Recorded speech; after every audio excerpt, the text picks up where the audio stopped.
How many times should you chew your food for best health?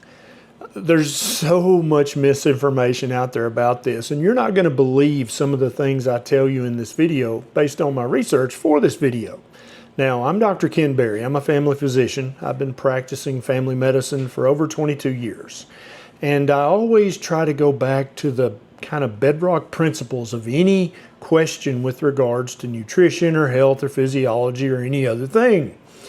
So when I started looking into this, I initially looked into this because there was a kind of a bigger name in the ketogenic diet space who said, oh, it's very important you chew your food about 30 times before you swallow each bite. And immediately my iconoclastic brain went, really? Are you sure about that? So here's my deep dive into this that I want to share with you, and I think you're going to be shocked and amused at some of the things that I found. So first of all, believe it or not, how many times you chew each bite of food can actually affect your digestion, your blood sugar, nutrient absorption, and even your jaw joint health, but not in the way that you might think. We were all told back in elementary school you should chew your food 30 times or 32 times or some arbitrary number. None of that was based on any meaningful science. And in fact, before the late 1700s, nobody talked about how many times you should chew your food. You know how many times they chewed their food before this became a popular fad? They chewed it just enough times so that they did not get choked or strangled when they tried to swallow the bolus of food that they were chewing. That's how every animal on Earth does it. And we're going to talk about some animal biology and some anthropology and archaeology in this. But first, let me tell you about where this whole idea came from. And I think you're going to be a little bit shocked and maybe let down a little bit when you find out that respected doctor or dietitian that told you to chew your food a certain number of times, this is where that came from. So back in the late 1800s, there was a guy by the name of Horace Fletcher. Here's a picture of him. Doesn't he look distinguished and very intelligent? He was actually nicknamed the Great Masticator because he claimed that you should chew every bite of food at least 100 times. He said this will prevent disease, this will strengthen your morals. He made it a moral thing, and even lead to physical perfection. He wrote about this, he lectured about this, and people believed him. Very smart people. Now, was Horace Fletcher, was he a researcher in human anatomy and physiology or in human nutrition? No, he wasn't any of that. So one of the very, very smart people who bought into this, Fletcherism is what they called it, was Dr. John Harvey Kellogg, the founder of the Battle Creek Sanatorium, the inventor of cornflakes, and arguably he was super famous back in his day. He was more famous then than Dr. Oz or Sanjay Gupta is today. Super famous, highly respected, and he was a very intelligent doctor. I'm not knocking him. Now, he did have some crazy ideas, not the least of which was about masturbation. I'm not going to get into that in this video. But he was very intelligent when it came to human anatomy and physiology. But he still bought in to this Fletcherism. And so at his Battle Creek Sanatorium, where people from all over the world would come for healing, very intelligent, very wealthy people would come here and pay big bucks for John Harvey to heal them of whatever condition that they had or thought that they had. So they believed in chewing your food so many times, so thoroughly, that they even had a little song about it. I'm going to play you a clip in a second. But I just want you to understand this Fletcher guy. He recommended you chew every bite of food 100 times, but even liquids. He recommended that you chew water, broth, even fruit juice. You should chew even liquid 100 times before you swallowed it, and that would make you more moral and more healthy. That was truly what they believed. And so Dr. Kellogg bought into this, and they came up with this little song. Now, this is from a movie called The Road to Wellville. And here's the clip. Do you masticate, Mr. Lightbody? Do I what? Masticate? You're not a follower of Horace Fletcher? Fletcherize. You really must chew, Mr. Lightbody. Oh. 1, 2, 3, 4. Chew, chew, chew, that is the thing to do. Chew, chew, chew, good food is good for you. Chew, chew, chew, but only if you chew. That is the right thing to do. Chew, chew, chew, that is the thing to do. Chew, chew, chew, good food is good for you. Chew, chew, chew, but only if you chew. That is the right thing to do. Ellie!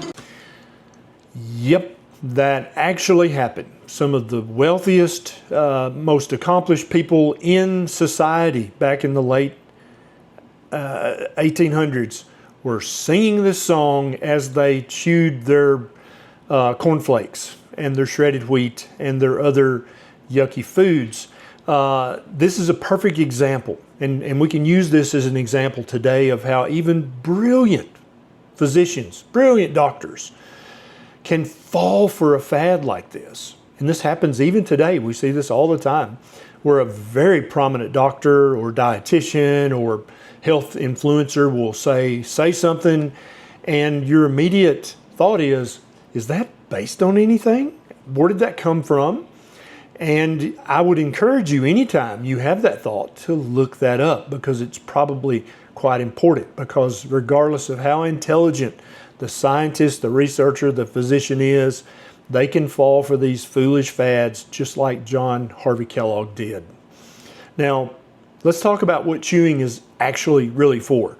And so the rule of chewing is, in every animal on planet Earth, including humans before the late 17th or 18th century, nobody talked about how many times you should chew your food.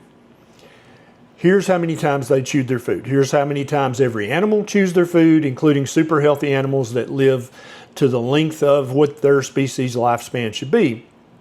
They chew each bite until it is small enough and soft enough that they will not get choked or strangle on it when they swallow it. Then they start on the next bite. So whether that's 2 times, 20 times, 50 times, or even 100 times, Mr. Fletcher, that's how many times you should chew your food.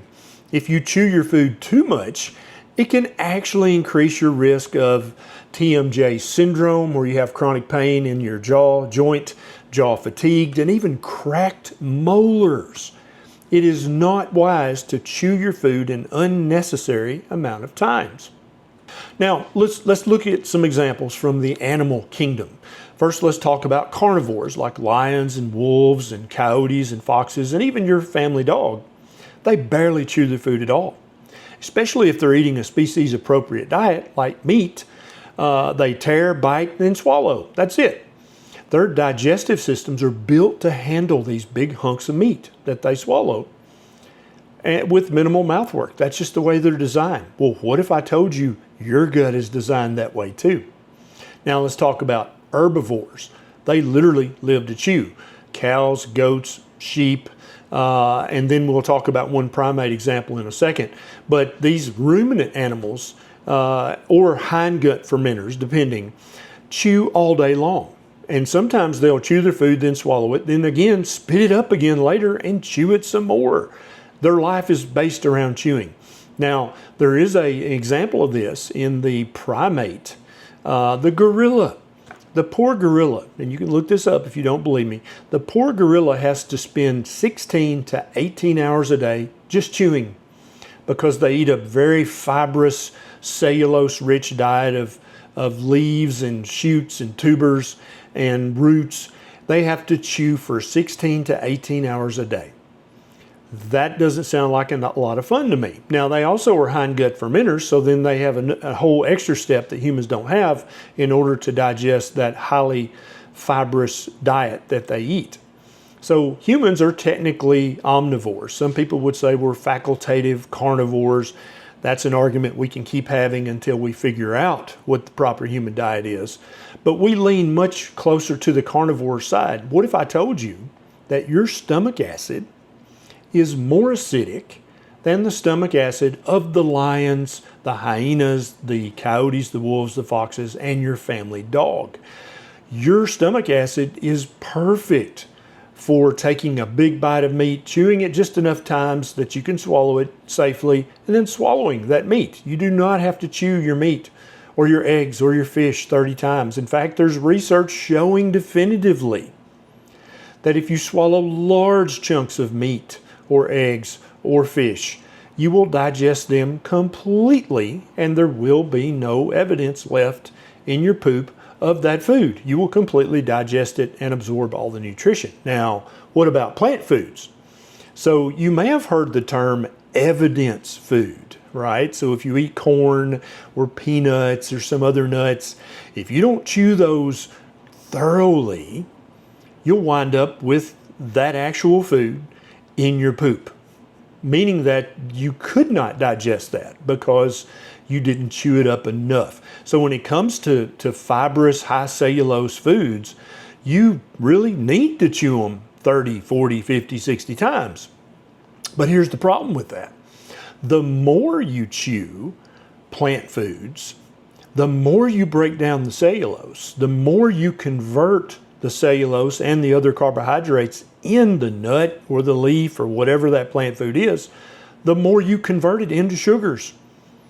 Yeah, so the more you chew plant foods, the less you'll see evidence in your poop, but the more sugar you'll actually absorb into your system because you've broken down the carbohydrates more thoroughly. So it's kind of a dilemma when it comes to the plant foods. Do you want to see evidence food in the toilet, or do you want to absorb more sugar from the carbohydrates that you've chewed very thoroughly? Now, when we look at the anthropological, archaeological angle on chewing, what we find is that there's literally not a shred of research in either of these disciplines that shows a society that said before the 1800s, oh, you should chew your food this many times. Nobody said that. Nobody even thought of that. It was just common sense. You drink water, you swallow it, you don't chew it. You chew your food enough times to swallow it without choking, and then you move on with your life. That's human instinct, just like it is every other animal's instinct. Now, also researchers in anthropology, when they would find a wild child that had somehow lost its family and grew up kind of semi-wild, or humans, adults who had just lived for years in a cave or in the wild in some respect, they, without exception, wolf down their food. Okay, chewing your food a certain number of times is a social construct. It is a fad. It is a myth. No human does it unless they're trained to do it, just like you and I were in elementary school when we were told to chew our food 30 times. But even today, you'll still hear health gurus and some doctors and dietitians and dentists saying, oh, you must chew your food 30 times or something bad will happen to your health. This is a great example of a medical myth that just won't die. I call this the echo of the lie, even though there's not a shred of research to prove that chewing your food a certain number of times helps you in any way whatsoever. This myth, this lie, just will not die. And you can find people on Instagram talking about it to this day. So here is the conclusion. Here's the truth. You should chew your food, regardless of what food it is, enough times so that you can comfortably swallowing it without pain, without choking, without strangling. That's literally the purpose of chewing. Now, there are some enzymes in your mouth, that's absolutely true, and the more you chew, the more these enzymes kind of start to break down the food, but that has been shown with physiological experiments, both in dogs and in humans, that it's just not necessary. You don't need to chew your food that many times in order to digest it thoroughly, unless it's a high cellulose plant food and you don't want it to wind up as evidence food in the pot. If a food is fibrous or raw or tough, you need to chew it more times in order to comfortably swallow it. If it's been cooked thoroughly, you may not need to chew it at all before you swallow it. Especially when it comes to meat and eggs and fish, it makes absolutely no difference if you chew it 1 time or 100 times. Your body's still going to digest it because you have one of the most acidic stomach acids on planet Earth. So, eat like a human, trust your instincts, and don't let the 19th century chewing cults dictate the way you eat your food. Chew smart, eat real food, and stop trying to masticate your way towards enlightenment. This is Dr. Berry. See you next time.